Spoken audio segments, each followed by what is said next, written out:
Hello everybody, this is Gilmer and this is episode 5 of my Let's Play of To End All Wars in Ageod title that was put out in 2014. Okay, let's get right to it. I just ended the turn of late September, and when I left you last turn we were going to actually assault Trier, and we actually took it. And let's take a look at that. Let's take a look at see what we did. We have won a battle in Trier.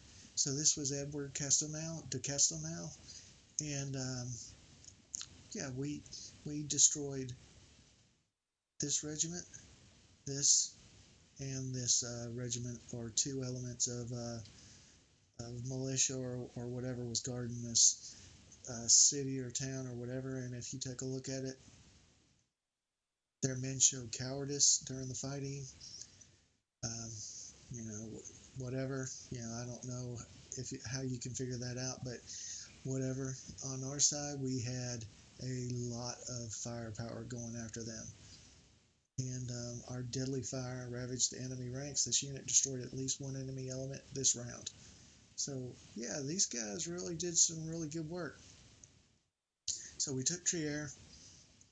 Edward de Castelnau is now inactive, which is kind of sad for me, but whatever. And one thing I wanted to point out is if you look down here, my troops, the Troisième Armée, is facing off against a formation that has a power of 2261 versus our 676. I'm not too worried about that because they don't want to leave this fortress of Metz, and they also probably do not want to attack across this river. Now, one thing I'm going to do, and I think I've mentioned this before, I want to do what's called a beginner's corner. It was coined by Narwhal on the Ageod forums and also the Paradox forums. That was his name, Narwhal, Narwhal. If you get a chance, you ought to go to those forums and actually take a look at some of his AARs. They are excellent, very excellent, very good reads, and I've commented on them a couple of times where I was just amazed at how well they played this game. And well, not this game, but other games like Pride of Russia and Birth of America 2, which is about the Revolutionary Wars and the French and Indian Wars in America. So anyway, if you get a chance, check out some of those after action reports.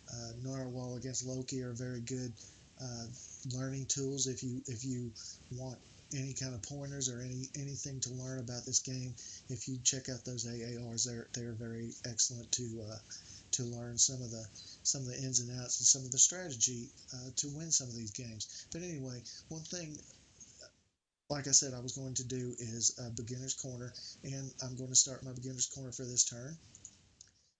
If you press, if you select a formation and press Shift, the Shift key, you'll get these sprocket wheels lines coming out from it. And what this means is, if I move there, that's overland. If I move over there, that's land because it's brown. If I move there, it's land. If I move there, it's land.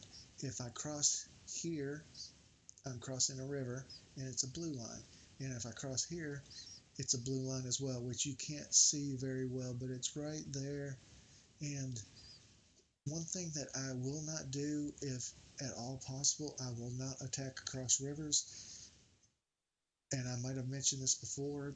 If you cross a river and attack, I don't think there has ever been in the history of man a situation where an army has attacked across a river and not been at a huge disadvantage. Now, they might have still won, depending on the troops or whatever, but they're usually at a huge disadvantage, and they usually lose a lot more casualties to crossing rivers during an assault.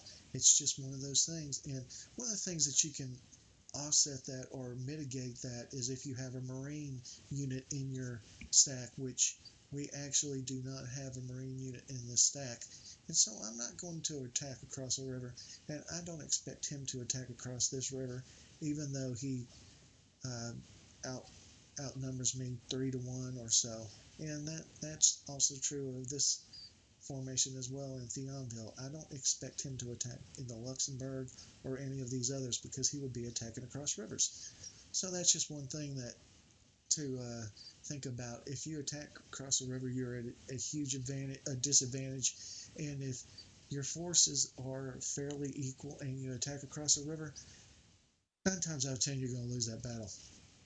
That's just the way it is, and that's not that does not go against attacking across rivers goes against military logic, but um, this game actually simulates that fairly well. So I see sometimes let's plays where somebody has attacked across rivers and they can't understand why they had casualties of 4-1, where they lost 4 to the enemy's 1, who was on the other side of the river that they were assaulting. They can't understand it. Well, you attacked across a river. Well, anyway, that's my little um, beginner's corner for that situation. And another thing in my beginner's corner is I'll also use it to kind of talk a little bit about my strategy. And one of my strategies is, and it's always been this way in just about any kind of war game I've ever played, I always have used a strategy of hit them where they ain't. And that's an old phrase that comes from an American sport, but essentially what it means is attack their weak spots. If you see a city that's undefended or is lightly defended, attack there and get them to react to you, as opposed to um, what they did a lot in World War II, where they assaulted head on into very strong forces instead of trying to go around them or attacking lightly defended places. They attacked it into fortresses, which at some point maybe you have to attack into a fortress, and I do that as well.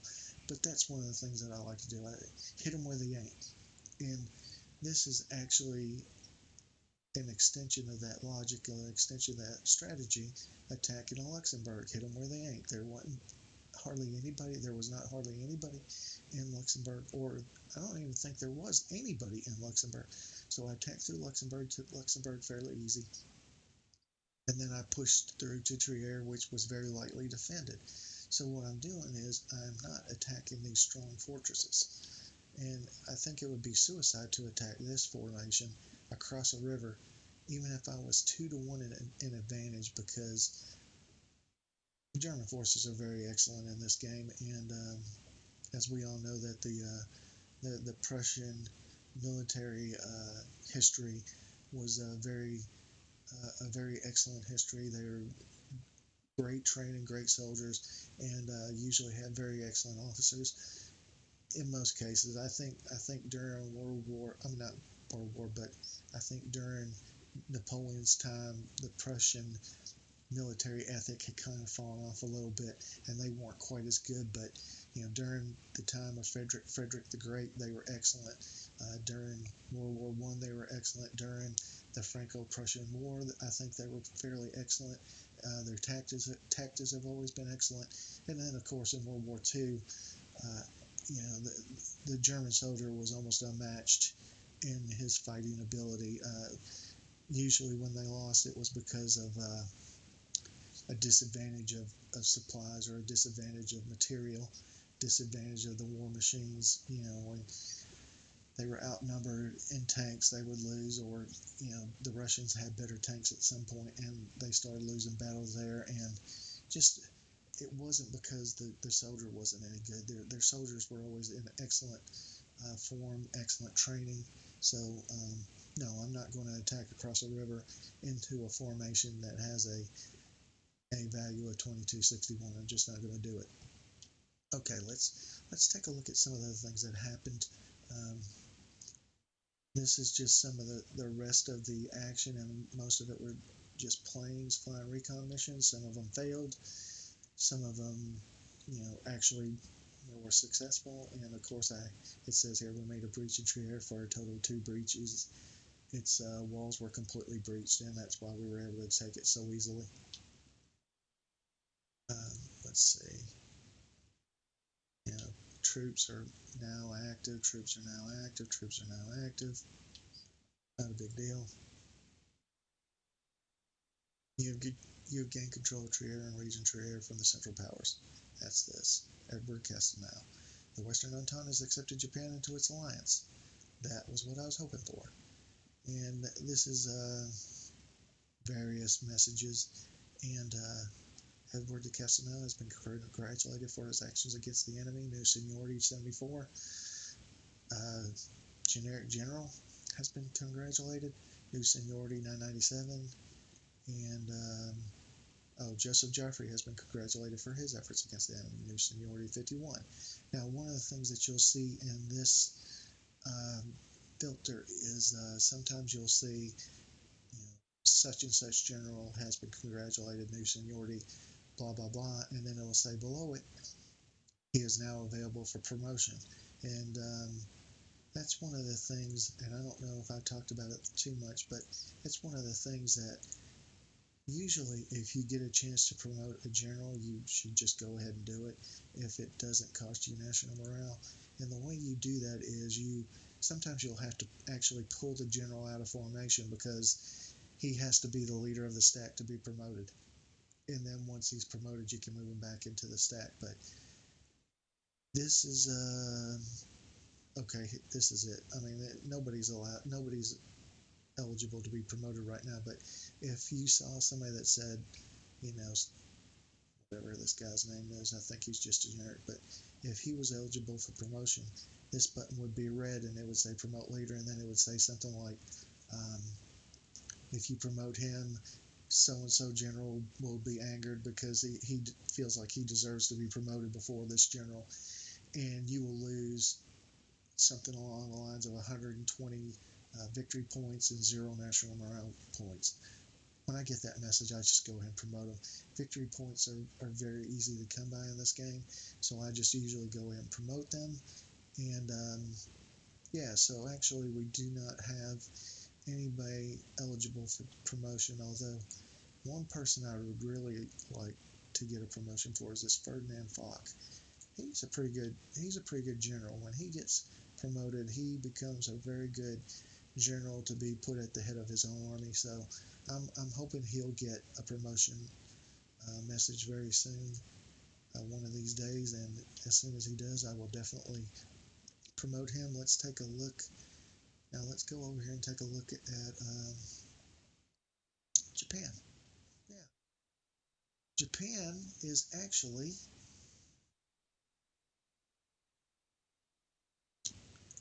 let's see,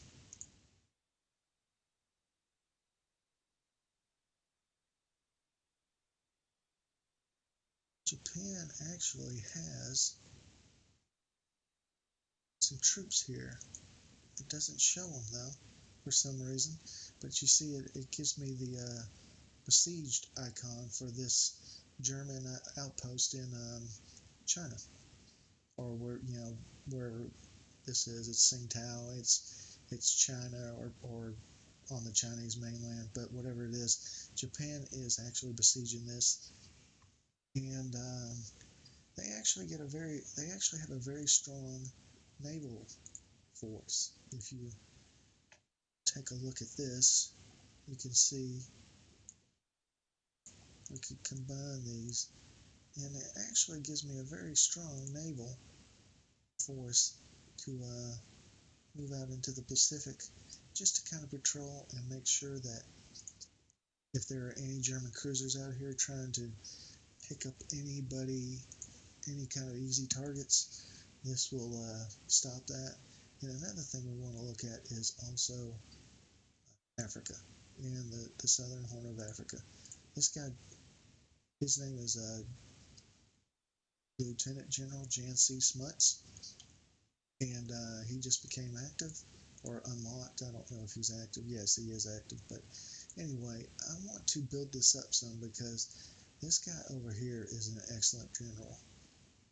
Emil von Littau Vorbeck, Paul Emil von Littau Vorbeck, or whatever his name is, but he's like a 5.56 general. He is their best general, I think, that they have, other than Hindenburg. He is excellent, but he stays over here, so he can usually, I mean, unless you take all of these colonies of theirs, he usually stays in Africa.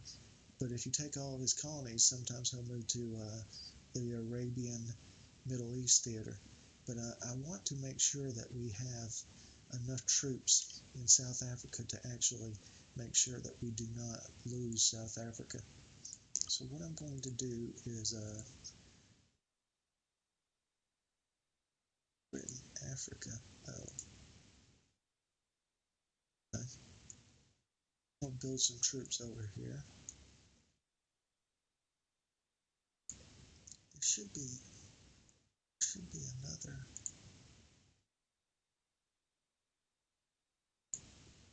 I don't know. Oh wait a minute. Here we go.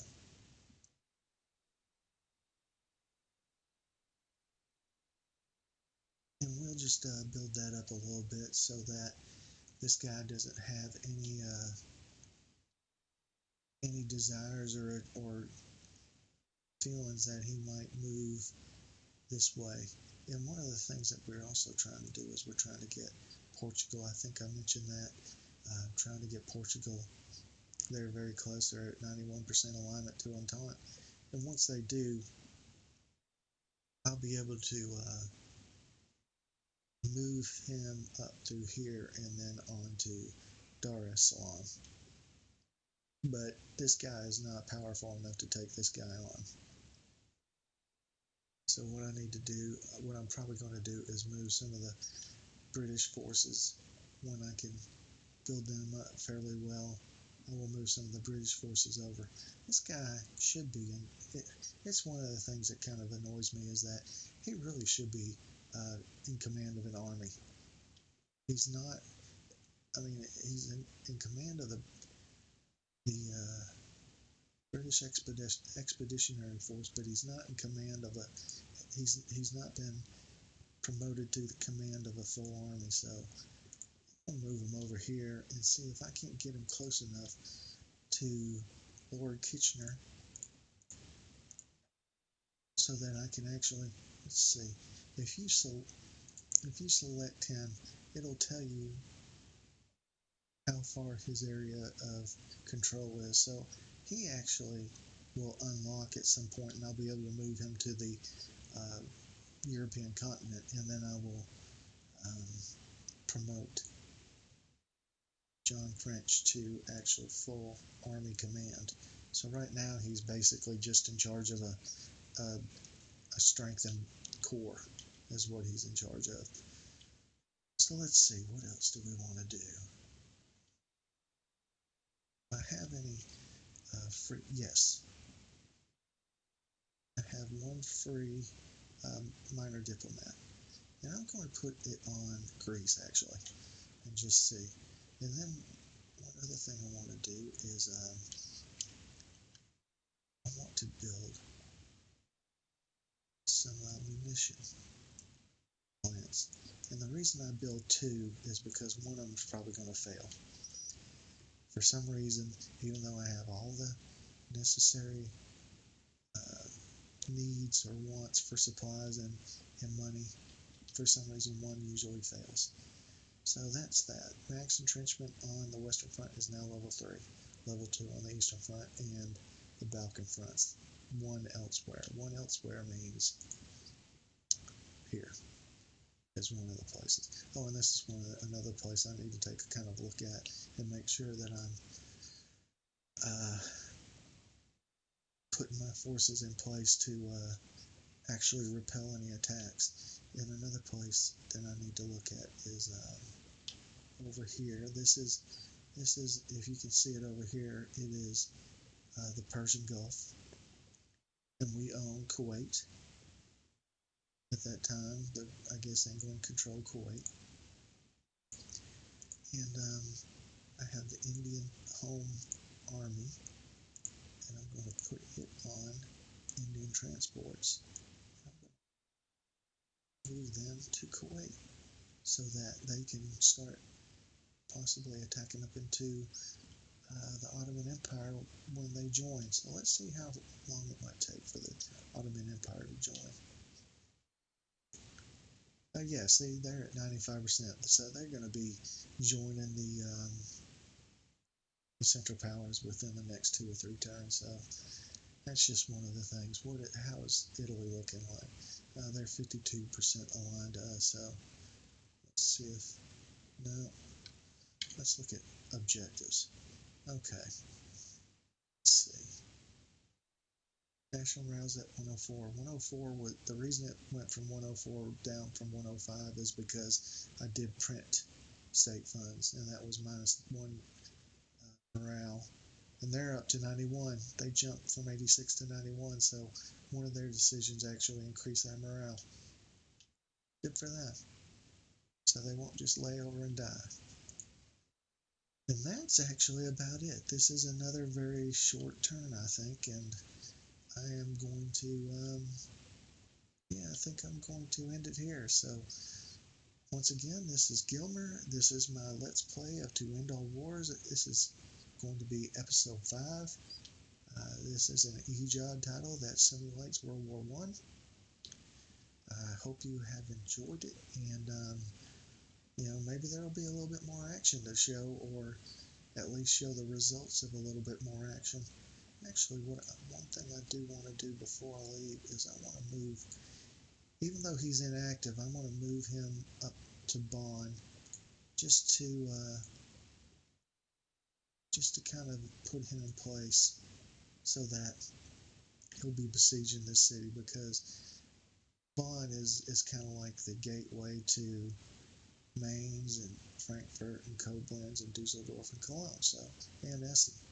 So yeah, so I'm going to move him up to Bonn, and he'll go into basic siege mode, and he probably won't attack anybody unless somebody attacks him. He'll fight back, but other than that, yeah. So we'll move him up there, and then that's going to be the end of my turn. I'm going to save it too, just because, and then I'm going to end this at this point. I will see you later, and thanks for watching.